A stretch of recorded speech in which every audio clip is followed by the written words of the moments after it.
네, 이제 하나님 말씀 보겠습니다. 누가복음 2장 25절에서 33절 말씀까지 다 같이 일어나셔서 말씀 봉독하겠습니다.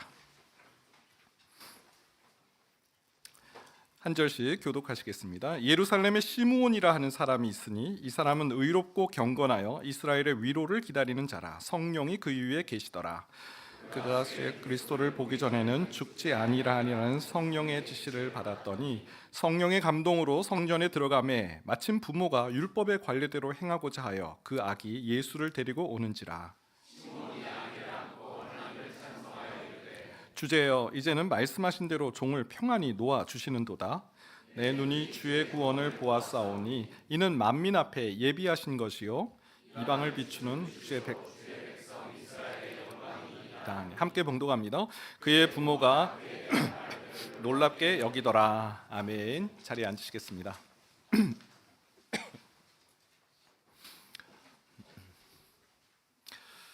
오늘 본문에는 시므온이라는 사람이 등장합니다. 25절에 그 이름이 나오는데요. 25절 예루살렘에 시므온이라 하는 사람이 있으니, 예루살렘 사람이다. 뭐 서울의 김서방 뭐 이런 표현처럼 그냥 예루살렘에 살고 있는 어느 시므온에 대한 이야기를 성경이 기록하고 있어요. 그런데 누가복음 전체를 봤을 때 이건 매우 이례적인 그런 표현입니다. 왜냐하면 누가는요, 어떤 사람을 소개할 때 그가 가진 정보를 다 거기다 넣기 때문에 그렇죠. 그는 어디 출신이다, 그는 뭘 하는 사람이다, 아주 투머치, 굉장히 많은 그런 자료를 막 이렇게까지 소개를 해야 되나? 뭐 이런 생각이 들 만큼 그렇게 소개를 하는 버릇 특징이 있거든요. 누가복음 1장 5절에 보면 유대 왕 헤롯 때 아비와 반열에 제사장 한 사람이 있었으니 이름은 사가랴요 그의 아내는 아론의 자손이니 이름은 엘리사벳이라. 사가랴와 엘리사벳을 소개합니다. 세례 요한의 아버지 어머니인데요. 그는 아비야 반열, 레위 지파의 어느 반열에 속했는지를 소개하고요. 또 레위 지파 중에 아론의 자손이다. 아주 구체적으로 그의 지파와 반열까지 소개하고 있고요. 그는 제사장이다. 직업까지 무슨 일을 하는 사람인지를 소개하고 있어요. 또 누가복음 2장 36절에도 비슷한 표현이 나오는데요. 또 아셀 지파 바누엘의 딸 안나라 하는 선지자가 있어 나이가 매우 많았더라. 안나라는 여 선지자를 소개할 때도 그는 아셀 지파이다. 그리고 선지자이다. 무슨 일을 하고 있는지를 소개하고 있더라는 거예요. 그런 어떤 누가복음의 특징을 보건대 예루살렘에 있는 시므온이라는 사람이 있었으니라는 이 표현은 좀 이상하다 싶을 만큼 이렇게 소개를 할까라는 생각이 듭니다. 유추해 보건대 그것은 이 시므온이라는 사람은 어느 유명 지파 출신이 아니라는 것을 암시하고 있는 것이죠. 그는 선지자도 제사장도 아니라는 사실을 암시하고 있는 겁니다. 그는 뭘 소개할 게 없는 사람, 그냥 평범한 예루살렘에 살고 있는 사람이다라는 그런 의미이겠죠. 세상에 보기에 뭐 스펙, 타이틀 없는 평범한 사람 시므온. 그런데요, 놀랍게도 하나님 보시기에 그는 결코 평범한 사람이 아니었습니다. 누가복음 2장 25절 전체를 보면요, 이런 그의 소개가 나오는데요. 예루살렘에 시므온이라는 사람이 있으니 이 사람은 의롭고 경건하여 이스라엘의 위로를 기다리는 자라. 성령이 그 위에 계시더라. 하나님의 소개, 하나님께서 이 시므온을 소개하는 것은 그가 어느 지파다, 그는 뭘 하는 사람이다 아니에요. 그는 의로운 사람이다. 경건한 사람이다. 그리고 그 의로움과 경건함의 예시를 들어서 설명하시는데 이스라엘의 위로를 기다리는 사람이다. 이스라엘의 위로를 기다린다. 우리는 이 말씀에 오늘 좀 주목하기를 원합니다. 우리말 성경 번역으로 이 구절을 살펴봤어요. 이 사람은 의롭고 경건한 사람으로 하나님께서 이스라엘을 위로하실 날을 손꼽아 기다리고 있었습니다. 하나님께서 이스라엘을 위로하실 날을 손꼽아 기다린 인생, 시므온이에요. 여러분, 하나님이 주목하시는 이 인생의 모습을 보세요. 하나님께서는요, 시므온의 매일매일의 삶을 보셨어요. 그의 어떤 타이틀, 그의 어떤 출신을 보신 것이 아니고 그가 하루하루 무엇을 하고 살아가는지를 보셨다는 거예요. 그는요, 하나님께서 이스라엘을 위로하실 날을 손꼽아 기다렸던 인생이었다는 거예요. 그것이 시므온의 정체성이고 시므온이 누구인지를 알려주는 그의 삶의 모습입니다. 오늘 2025년 마지막 주일을 맞이하고 있습니다. 설교 제목으로 하나님의 위로를 기다리라. 하나님의 위로를 기다리라. 하나님께서 이스라엘을 위로하실 날을 기다린 시므온이에요. 마찬가지로 우리도 시므온은 우리에게 좋은 모델이 된다 생각합니다. 하나님께서 나를 위로해 주시는 그날을, 하나님께서 우리 가정을 위로하시는 그날을, 하나님께서 우리 공동체를 위로하시는 그날을 기다리고 꿈꾸는 우리 모든 하나님의 백성들 되시기를 축원드립니다. 자, 그렇다면 구체적으로 알아봐야 되겠죠. 하나님의 위로를 기다린다는 것은 무엇인가? 하나님의 위로를 기다리는 법, 오늘 세 가지로 좀 말씀을 나누겠는데요. 첫 번째, 하나님의 위로를 기다리는 것은요, 주님의 위로보다 더 좋은 것이 없다라는 사실을 인식하는 거예요. 하나님이 주시는 위로, 그것보다 더 좋은 것은 없다. 이게 최고다라는 것을 인식하고 마음에 새기는 거예요. 여러분, 오늘 시므온은요, 하나님께서 이스라엘을 위로하시는 날을 기다렸다고 해요.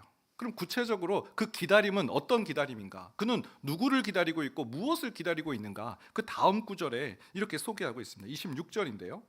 그가 주의 그리스도를 보기 전에는 죽지 아니하리라 하는 성령의 지시를 받았더니, 하나님의 위로를 기다린다. 그는 25절에 소개하고 있고요. 그리고 26절에서는 그가 주의 그리스도를 보기 전에는 죽지 아니하리라. 누가 오기 전에는 죽지 않는다고요? 그리스도께서 오시기 전에는, 그리스도가 오셔서 이 시므온이 그 그리스도를 보기 전에는 죽지 않는다. 그는 그리스도를 기다리는 사람이었다라는 거예요. 하나님의 위로를 기다리는 것은 다름 아닌 그리스도가 이 땅에 오심을 기다림과 연결되어 있다라는 것이죠. 하나님의 위로를 기다리는 것이 바로 예수님이 오심을 기다리는 것이다. 이 배경에는, 이 설명에는 이사야 40장이 이미 예언하고 있는 대목이에요. 이사야 40장 말씀을 보겠는데요. 너희의 하나님이 이르시되 너희는 위로하라. 내 백성을 위로하라. 하나님께서 지금 이스라엘 백성들에게, 이 선지자에게 지금 명령하시는 거예요. 내 백성, 하나님의 백성을 위로하라고. 너희는 예루살렘의 마음에 닿도록 말하며 그것에게 외치라. 그 노역의 때가 끝났고 그 죄악이 사함을 받았느니라. 이스라엘 백성들을 위로해라. 내 백성을 위로해라. 여러분, 위로라는 거는 뭐가 있어야 위로를 하는 거잖아요. 아무것도 없는데 어떻게 위로를 해요? 무슨 일이 생긴 거예요? 예루살렘에 대해서 마음이 닿도록 말을 해. 뭘 말하라는 겁니까? 크게 외쳐. 노역의 때가 끝났다는 거예요. 노역이 뭡니까? 고통스러운 시간, 고생스러운 시간, 헤어나올 수 없는 그 괴로움의 시간, 그 노역이 끝났다. 그 죄악이 사함을 받았느니라. 죄 사함, 죄로부터 건짐을 받았다라는 그런 뜻이죠. 하나님께서는 이스라엘 백성들에게 위로해. 이걸 외쳐. 예루살렘 사람들의 마음에 닿도록 해. 이건 너무 기쁜 일이야. 노역이 끝나고 죄 사함으로부터, 죄로부터 구원, 사함을 받는 일이 일어났어. 여러분, 이것이 시간이 지나서 그냥 자연히 일어난 일일까요? 노역이 그냥 갑자기 그냥 없어진 걸까요? 죄가 그냥 사함을 받는가요? 아니잖아요. 누가 오셨기 때문에. 바로 10절과 11절, 이사야 40장 10절과 11절이에요. 보라, 주 여호와께서 장차 강한 자로 임하실 것이요 친히 그의 팔로 다스릴 것이라. 보라, 상급이 그에게 있고 보응이 그의 앞에 있으며 그는 목자같이 양떼를 먹이시며 어린 양을 그 팔로 모아 품에 안으시며 젖먹이는 암컷들을 온순히 인도하시리로다. 노역이 끝나게 하신 분이 계시고 죄를 사해 주신 분이 있기 때문에 내 백성을 위로하라. 그분이 누구십니까? 바로 예수 그리스도. 강한 용사 대신, 강한 자 대신 예수 그리스도께서 이 땅에 오심을 통해 우리는 구원함을 받고, 그것은 이스라엘 백성들에게 가장 큰 위로가 된다라는 말씀인 것이죠. 짐 콜린스가 쓴 그 좋은 기업을 넘어 위대한 기업으로라는 책이 있습니다. 짐 콜린스라는 사람, 경제 서적을 많이 쓴 그런 작가죠. 그는 1965년부터 1995년까지 무려 30년 동안 기업을 조사했어요. 어떤 기업이냐면 포춘 500이라고 그 우리나라의 뭐 이코노미스트나 뭐 그런 왜 그런 경제 주간지가 있잖아요. 미국에도 그런 포춘 500이라고 성공한 기업들을 소개하는 그런 주간지에 소개가 된 기업들, 30년 동안의 그 성공 사례라고 나온 그 기업들을 살펴봤대요. 뭘 연구했냐면 그 포춘지에 나오는 기업 중에, 그 성공한 기업 중에 그냥 좋은 기업으로 머물러 있는 기업이 있는가 하면 그냥 좋은 기업에서 엄청나게 위대한 기업으로 도약한 기업이 있다라는 거죠. 무슨 차이인가? 어디서 이런 격차가 벌어졌는가? 그 연구를 한 거예요. 그리고 이렇게 결론을 냈습니다. 한번 인용을 해보겠습니다. 좋은 기업들이 위대한 기업으로 도약하지 못하는 이유는 좋은 것에 머물러 있기 때문이다. 대다수 회사들이 위대해지지 않는다. 대부분 회사들이 제법 좋기 때문이다. 대다수 학교들은 위대해지지 않는다. 대부분 좋은 학교들이 있기 때문이다. 대다수 정부는 위대해지지 않는다. 대부분 좋은 정부가 있기 때문이다. 그리고 그것이 그들의 주된 문제점이다. 여러분, 좋으면요 그냥 좋은 곳에 머물러 있기 쉽다라는 것이죠. 더 이상 새로운 것을 시도하지 않고 새로운 것을 뭔가 해보지 않는 거예요. 좋은데 뭘 또 해? 아니, 이 정도면 됐잖아 라는 것이 좋은 기업이 그냥 좋은 기업에 머물러 있는 이유라는 거죠. 여러분, 우리 신앙은 어떻습니까? 저는 이 대목을 보면서, 저는 이제 목사니까 이 성도들의 어떤 신앙을 보잖아요.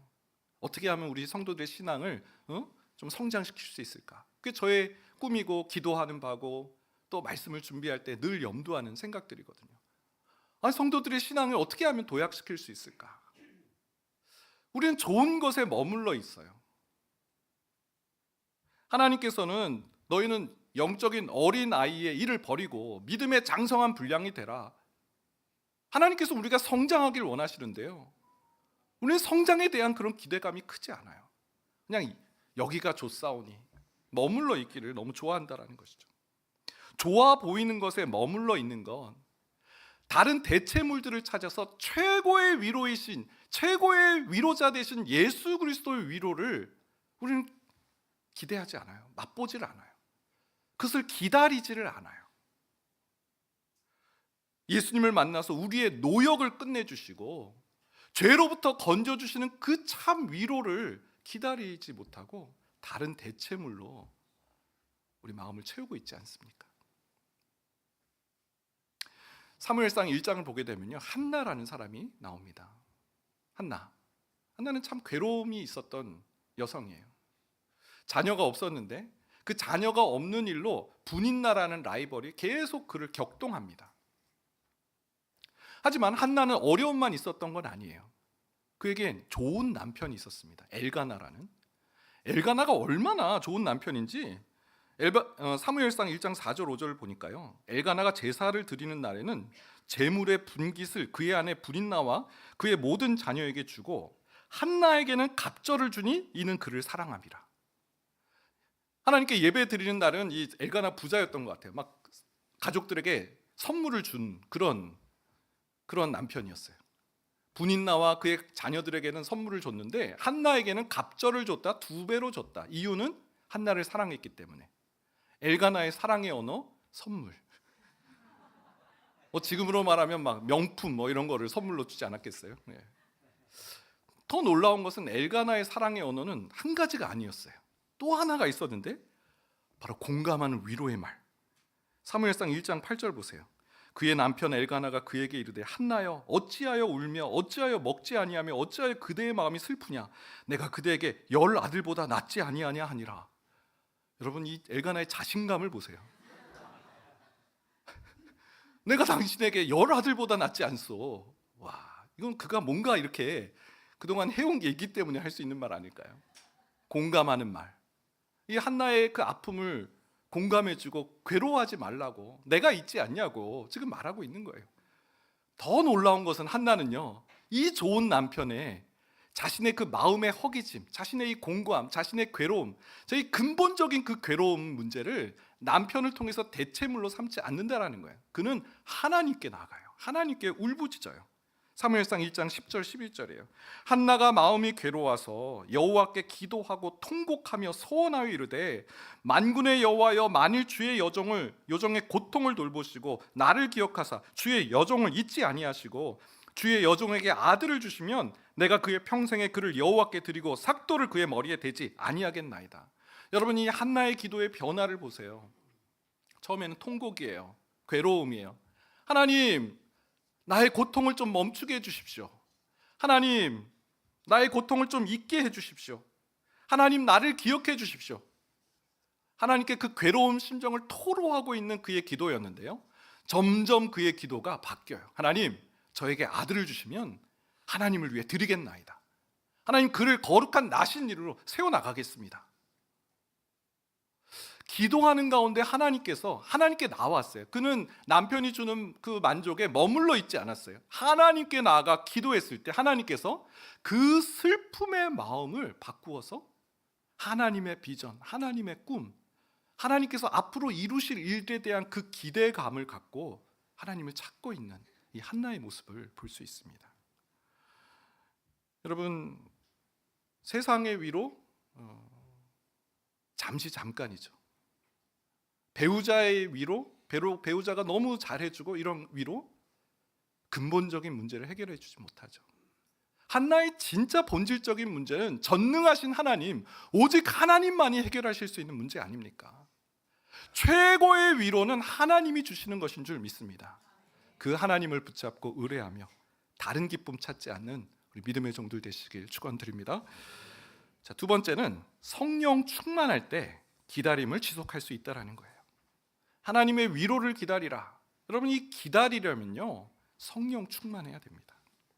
오늘 본문에 보면요, 이 시므온이라는 사람을 성경이 이렇게 소개하고 있는 부분을 다시 한번 보겠는데요, 2장 25절입니다. 예루살렘에 시므온이라는 사람이 있으니 이 사람은 의롭고 경건하여 이스라엘의 위로를 기다리는 자라. 성령이 그 위에 계시더라. 저는 이 문장에, 이 성경 구절에 동사에 좀 주목을 해봤습니다. 의롭고 경건하여 이스라엘의 위로를 기다리는 자라. 기다리다라는 단어인데요, 이 기다리다의 단어의 시제가 어떤 시제냐면 수동태 혹은 중간태라는 시제예요. 그 원어로 수동태 혹은 중간태의 이 시제는 뭘 의미하냐면 미완료를 의미합니다. 미완료. 그 행동이 완료되지 않았다라는 거예요. 계속 이어진다는 거고 계속 지속된다는 의미예요. 그러니까 지금 시므온이 하나님의 위로를 기다리는 이 기다림은요, 주시면 좋고 뭐 아니면 할 수 없고 몰라 뭐 이런 기다림이 아니에요. 열렬한 기다림이에요. 기다림이 이 대망이라고 하잖아요. 대망. 지속적인 대망. 하나님이 오심을, 하나님께서 이 일을 행하심을, 하나님께서 위로해 주심을 계속해서 찾고 기다리고 기다리는 시므온의 기다림. 그런 지속적이고 열렬한 기다림이 어떻게 이루어졌는가 봤더니 그 다음 구절, 성령이 그 위에 계시더라. 성령께서 그 기다림을 지속할 수 있는 힘을 주셨다라는 거예요. 어떻게 해요? 그 다음 구절을 보니까요, 누가복음 2장 26절, 그가 주의 그리스도를 보기 전에는 죽지 아니하리라는 성령의 지시를 받았다. 성령의 지시, 성령께서 말씀으로 깨닫게 해주신 거예요. 너는 그리스도를 보기 전에는 절대로 죽지 않는다. 절대 너는 생명이 끊어지지 않을 것이라는 성령님의 지시, 성령님이 주시는 말씀, 그 말씀을 통해서 기다림이 멈춰지지 않았다라는 거예요. 또 누가복음 2장 27절에 보니까 성령의 감동으로 성전에 들어가매 마침 부모가 율법의 관례대로 행하고자 하여 그 아기 예수를 데리고 오는지라.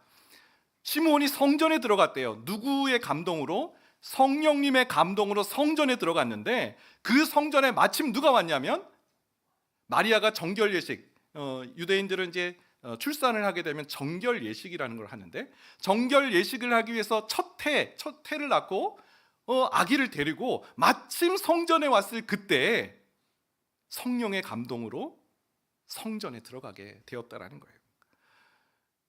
여러분, 이 시므온은요, 하나님을 기다린, 하나님의 위로를 기다린 사람인데 그 위로를 지속할 수 있었던 것은 성령님이 그 위에 거하셨기 때문인데, 이 성령님께서 그의 한 걸음 한 걸음을 지시해 주셨어요. 앞으로 너에게 일어날 일이 바로 이거야 라고 말씀으로 알려주셨어요. 그리고 때마다 시마다 성령님의 감동으로 그 일을 행하도록 행하셨다라는 거예요. 여러분, 기다림은요, 우리 힘으로 할 수 있는 것이 아닙니다. 여러분, 우리는 빨리 대체물을 찾아서 이 불안전하고 불확실한 이걸 빨리 우리는 없애버리고 싶어요. 우리는 이 불안함을 지속할 힘이 없어요. 기다림은 불확실성을 말하지 않습니까? 그걸 지속할 힘이 없어요.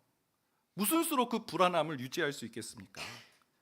확신이 없으면 그 불안함을 유지할 수 없어요. 근데 이 확신은요, 하나님께서 주시는 말씀, 하나님께서 이루시겠다라는 그 말씀의 지시함을 받을 때 우리는 불확실성을 견뎌낼 수 있다라는 것입니다. 우리는 성령님의 도우심을 구해야 됩니다. 누가복음 11장 13절 말씀, 너희가 악할지라도 좋은 것을 자식에게 줄 줄 알거든 하물며 너희 하늘 아버지께서 구하는 자에게 성령을 주시지 않겠느냐. 우리가 구하면 성령을 주신다라고 약속하고 계세요. 여러분, 우리는 성령 충만을 구해야 됩니다. 하나님으로부터 오는 위로, 하나님으로부터 오는 위로를 우리가 누리려면 성령 충만하는 그 방법 외에는 길이 없다는 사실을 기억해야 될 줄 믿습니다. 저는 요즘 내년에 제자훈련 받으실 분, 올해도 많은 분들이 또 지원을 해주셨는데요, 인터뷰를 하고 있습니다. 그래서 막 인터뷰 한다고 하시면 표정이 다 어두워서 오세요. 제가 이걸 해야 될지 말아야 될지 막 그런 고민도 막 토로하세요. 주변에 뭐 강권으로 오신 분들도 계시더라고요. 그러면 저는 이 제자훈련의 이 꿈을, 이 제자훈련을 통해서 어떤 일이 일어나는지를 막 소개하는, 제가 인터뷰를 받는 것 같아요. 제가 강조하는 말은 그거예요. 훈련이 새로운 뭔가를 배우는 것은 아닙니다. 하지만 훈련을 통해 얻을 수 있는 거 한 가지 자신 있게 말씀드릴 수 있는 것은 지속할 수 있는 힘을 기르는 그런 시간이 될 것입니다. 제가 그것을 잘 도와드릴 거예요. 그리고 12명의 우리 지체들이 함께 그 일을 해나가면 하나님의 말씀 보고 또 기도하는 생활을 지속할 수 있는 것, 훈련을 통해서 주시는 하나님의 은혜입니다. 여러분, 2026년 여러분 어떤 꿈을 기대하고 계세요? 뭘 계획하고 계세요? 지속할 수 있는 힘, 하나님의 위로를 기다릴 수 있는, 지속적으로 기다릴 수 있는 그 힘, 오늘 말씀을 통해서 우리에게 그것을 꿈꿀 것을 우리에게 말씀하시는 줄 믿습니다. 성령 충만할 때 우리는 하나님만이 주시는 그 위로를 기다릴 수 있고 그 은혜를 마침내 누리게 될 줄 믿습니다. 마지막 세 번째, 시므온은요, 하나님의 위로를 기다린 사람인데요, 하나님께서 그에게 위로를 주신 다음에는요, 그에게 새로운 사명을 주시는 것을 볼 수 있습니다. 위로자의 사명이 있다라는 것입니다. 시므온이 그토록 기다렸던 예수님을 성전에서 만나게 됩니다. 그러자 이 아기 예수님을 안고 그가 찬송을 하기 시작해요. 누가복음 2장 28절 29절, 시므온이 아기를 안고 하나님을 찬송하여 이르되 주제여 이제는 말씀하신 대로 종을 평안히 놓아주시는도다. 여러분, 이 구절을 꼭 기억하세요. 하나님께서 우리에게 위로를 주셨을 때, 하나님께서 우리를 마침내 위로하셨을 때 우리는 이 고백을 하나님께 올려드릴 수 있어요. 여러분, 이 고백을 잘 들어보세요. 이제는 하나님께서, 주제여 하나님께서 나를 평안히 놓아주셨습니다. 그러면 지금까지는 어땠다는 얘기예요? 평안하지 않았다는 말씀이잖아요. 이전까지는 불안하고 두렵고 힘든 그런 나날이었다는 뜻이잖아요. 당시 예루살렘 상황을 보면요, 그 경제적으로 너무 힘든 그런 시간이었어요. 이때 세금 폭탄이 있었습니다. 예루살렘에 사는 사람들은요, 세금을 내야 되는데 로마의 세금을 내야 됐어요. 로마의 정부의 그 보호를 받고 있으니까. 또 헤롯 왕가의 세금을 내야 됐어요. 그 분본 왕인 헤롯에게 또 세금을 냈어요. 또 누구에게 세금을 내면 성전세를 냈어요. 근데 이 성전세는요, 세 가지 종류가 있었어요. 제사장에 내는 세금, 희생 제물을 통해서 제사를 드릴 때 내는 세금, 또 구제, 힘든 사람들을 위해 하는 구제, 헌금. 그러니까 막 이 기록에 의하면 예루살렘 성에 사는 어떤 주민이 자신의 수입의 50% 그 이상을 세금으로 낸다라는 기록이 있어요. 경제적으로 이건 뭐 살아갈 수 없을 만큼 힘든 시간입니다. 여러분, 경제적으로 어려우면 그 다음에 무슨 일이 일어납니까? 정치적인 폭동이 일어나잖아요. 근데 로마는요, 다른 건 다 용납해도 폭동은 용납하지 않았어요. 군대를 주둔시켜서 폭동이 일어나면 그 주동자들을 잡아서 바로 그냥 십자가형을 했다는 거예요. 그러니까 예루살렘의 당시 삶은요, 이건 뭐 격동의 시기였고요, 한 날 한 날 쉽지 않은 그런 나날이었다는 거죠. 아기 예수님을 본 이 시므온의 고백, 하나님 이제는 주의 종을 평안히 놓아주시는군요. 그 안식, 영원한 안식에 대한 감사와 기쁨을 고백하고 있는 거예요. 그런데요, 시므온의 고백은 감사로 끝나지 않아요. 뭐라고 그 다음 선포를 하냐면 30절에 33절이에요. 내 눈이 주의 구원을 보았사오니 이는 만민 앞에 예비하신 것이요 이방을 비추는 빛이요 주의 백성 이스라엘의 영광이니이다 하니 그의 부모가 그에 대한 말들을 놀랍게 여기더라. 아기 예수님을 안고 있어요. 그리고 이 아기 예수님에 대한 선포를 하고 있어요. 이는 하나님, 제가 제 눈으로 주의 구원을 보고 있습니다. 이는 만민 앞에 하나님께서 예비하신 것입니다. 이방을 비추는 빛입니다. 이스라엘의 영광입니다. 라는 그 선포를 아기 예수님께 하고 있는 거예요. 그랬더니 그 말을 듣는 그의 부모 요셉과 마리아가 놀랍게 여기더라. 여기서 놀랍게 여기다라는 단어는 예수님께서 백부장의 믿음을 보시고 감탄하셨을 때 썼던 그 단어예요. 이스라엘에 이만한 믿음이 없도다라고 감탄하셨던 그 예수님, 요셉과 마리아가 이 말에 감동을 받고 감탄을 했다라는 거죠.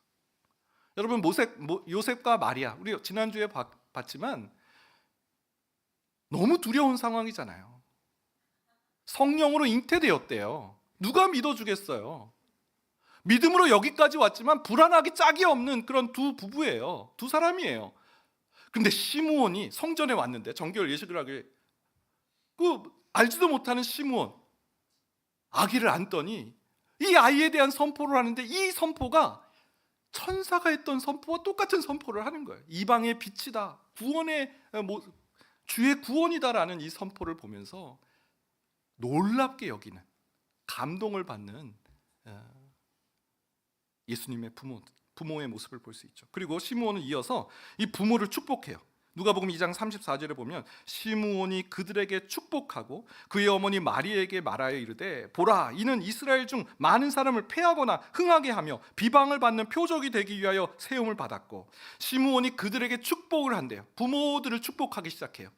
그리고 마리아에게는 특별히 이 아이는 어떤 인생이 될 것인지를 말씀하셨는데, 이스라엘 중에 많은 사람을 패하거나 흥하게 하는 비방을 받는 표적이 되기 위해 세움을 받을 것이다. 이 말씀은 예수님께서 구원의 기준이 되신다는 뜻이에요. 예수님을 믿는 자, 요한일서 5장 12절 말씀에 보면 아들이 있는 자에게는 생명이 있고 아들이 없는 자에게는 생명이 없느니라. 예수님을 믿는 자에게는 생명이 있지만 예수님을 믿지 않는 자, 예수님을 모르는 자, 예수님을 영접하지 않은 자는 생명이 없다라는 예수님이 기준이 되신 거잖아요. 그 이야기를 하고 있는 거예요. 마리아요, 이 아이는 구원의 기준이 될 것입니다. 그런 축복의 메시지를 하고 있다는 것이죠.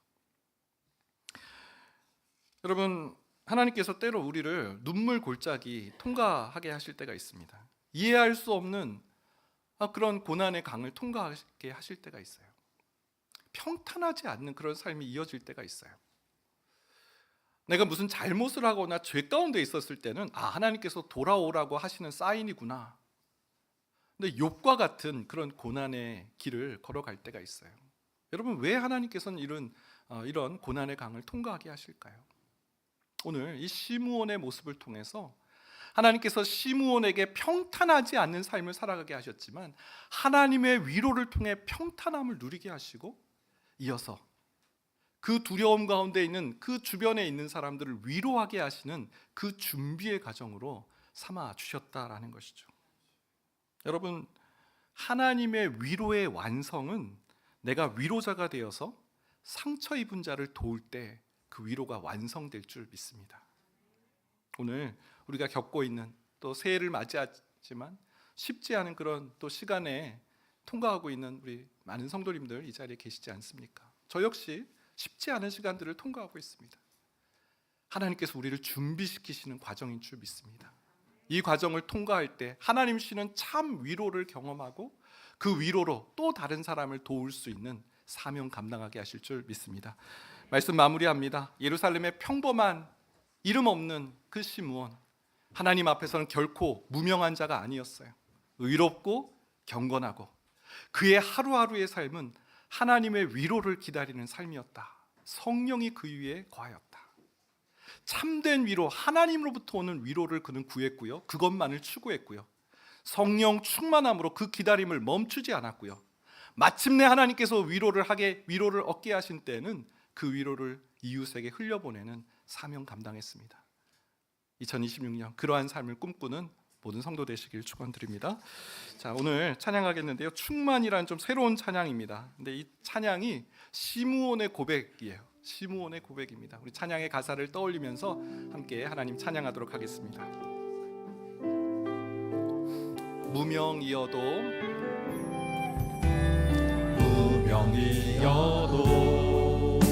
공허하지 않은 것은 예수 안에 나 만족하리라. 가난하여도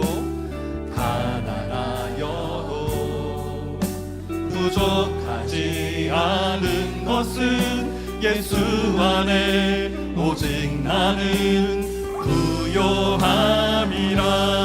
고난 중에도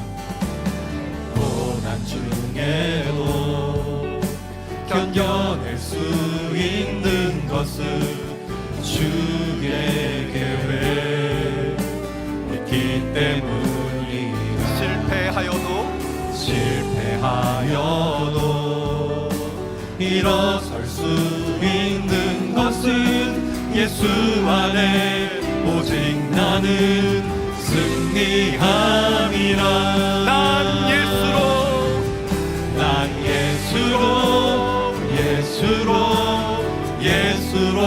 충만하네. 난 예수로 충만하네. 난 예수로 충만하네. 영원한 왕 내 안에 살아계시네. 내 몸이 약해도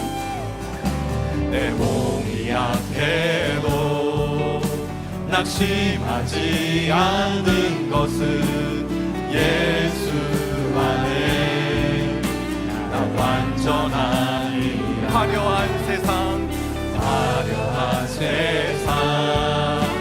부럽지 않은 것은 난 예수로 충만하리라. 찬양합니다. 난 예수로 충만하네. 난 예수로 충만하네. 난 예수로 충만하네.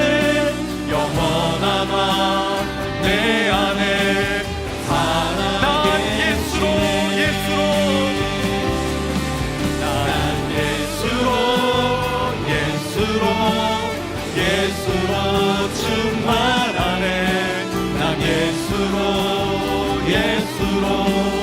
예수로 충만하네. 난 예수로 충만하네. 난 예수로 충만하네. 영원한 왕 내 안에 살아계시네. 사랑하는 여러분, 시므온이 성령의 감동으로 성전에 갔을 때 그토록 기다렸던 예수님, 그 아기 예수님을 만나는 그 하나님의 위로를 경험하는 자리, 오늘 예배의 자리가 바로 그런 자리 되기를 소망하며 기도했으면 좋겠습니다. 하나님, 제가 하나님만을 기다린 이 시므온처럼 살지 못했다 할지라도 하나님, 인생의 참 위로는 나의 이 고질적이고 이 괴로운 노욕을 끝나게 하실 분은, 이 죄의 문제를 해결해 주실 분은 오직 예수 그리스도 한 분뿐임심을 믿으며 주님 앞에 나아가오니, 주님, 시므온이 주님을 만난 것 같은 그 위로, 하늘의 위로를 경험하는 오늘 모든 예배자 되게 하여 주옵소서. 세상의 기쁨, 세상의 위로 담대히 벗어버리게 하여 주시고 오직 예수로만 기뻐하며 예수로만 충만하게 하여 주옵소서. 그리하여는 2026년 하나님 시므온과 같이 하나님께 받은 이 위로를 내 가정에, 내 이웃에게 흘려보내는 사명 감당하는 주의 종 되게 하여 주옵소서. 우리 주여 한번 해주시고 기도하며 나아가겠습니다. 주여, 하나님, 오늘 우리에게 하나님 위대한 사명자로 소개하심을 감사합니다. 하나님, 우리는 일어날 수 없을 만큼 하나님 두렵고 또 떨리는 현실을 통과하고 있지만 하나님께서는 우리를 위로해 주실 날을, 하나님께서 우리에게 위로해 주실 날이 곧 다가옴을 기대하라고 말씀하시며 그날을 기다리라고 말씀하신 이 주님의 부르심을 기억하며 하나님만이 우리의 참 위로자가 되심을 하나님 말씀해 주신 것 기억하며 담대히 이 기다림의 여정에 동참하기를 원하오니 하나님, 시므온이 성령의 감동으로 성전에 들어가 아기 예수님, 그토록 기다렸던 예수 그리스도를 만난 것 같은 하나님 주님과의 만남, 주님께서 우리를 다스리시고 우리의 노역을 끊게 하시고 또 우리를 그 죄에서 건져주시는 그 사망 권세로부터 우리를 건져주심을 경험하는 참 위로를 맛보는 모든 주의 예배자들 되게 하여 주옵소서. 시므온이 그 기쁨, 그 위로를 누린 후에 부모, 예수님의 부모를 축복하고 예수님의 장차 일어날 그 구원자로서의 그 소명을 선포하며 나아갔던 것처럼 하나님, 우리를 위로자로 세우시는 이 고통스러운 이 눈물의 시간의 의미를 알게 하여 주시고 하나님, 그 일을 위한 준비의 시간들로 주님 삼아 주시옵소서. 2026년을 기대합니다. 하나님의 위로가 있을 줄 믿습니다. 하나님 참 위로자 되신 예수 그리스도와의 만남이 있을 줄 믿습니다. 성령님, 우리를 사용하여 주시옵소서. 좋으신 하나님, 감사합니다. 우리에게 참 위로자가 누구신지, 이 세상의 참 위로가 무엇인지를 하나님 깨닫게 하심을 감사합니다. 우리 눈앞에 보이는 세상의 위로는 잠깐의 낙이 될 수는 있지만 우리의 고질적이고 우리의 이 중요한 이 어려움은 우리가 해결할 수 없는 그 문제 앞에선 아무런 힘을 발휘할 수 없다는 사실, 우리의 노역을 끝나게 하시고 우리를 죄로부터 건지실 분은 하나님 한 분뿐이심을 기억하며 주님 앞으로 나아가 참 위로를 누리는 주의 성도들 되게 하여 주옵소서. 하나님, 이 기다림은 우리의 힘으로 할 수 없다는 사실, 그래서 성령 충만함을 날마다 구해야 됨을 알려주시니 감사합니다. 하나님의 말씀, 성령의 지시함을 받는 인생, 성령의 감동으로 주님 앞에 나아가는 인생 될 때 하나님 참 위로를 맛보게 될 줄 믿습니다. 종국에는 하나님께서 우리를 이 위로의 자리에서 위로자로 그 위로의 완성을 누리게 하실 줄 믿습니다. 나를 통해서 누군가가 위로를 받고 또 일어서게 되는 그 사명자로서의 2026년을 기대하며 나아갈 때 성령님 우리 가운데 역사하여 주시고 이루어 주옵소서. 지금은 우리 주 예수 그리스도의 은혜와 하나님의 그 크신 사랑하심과 성령님의 인도, 교통, 위로하시는 놀라우신 은총이 하나님의 위로를 기다리라, 이 말씀 마음에 새기며 돌아가는 이곳에 모인 모든 주님의 권속들 머리 위에 이제로부터 영원까지 함께 하시길 축원하옵나이다. 아멘.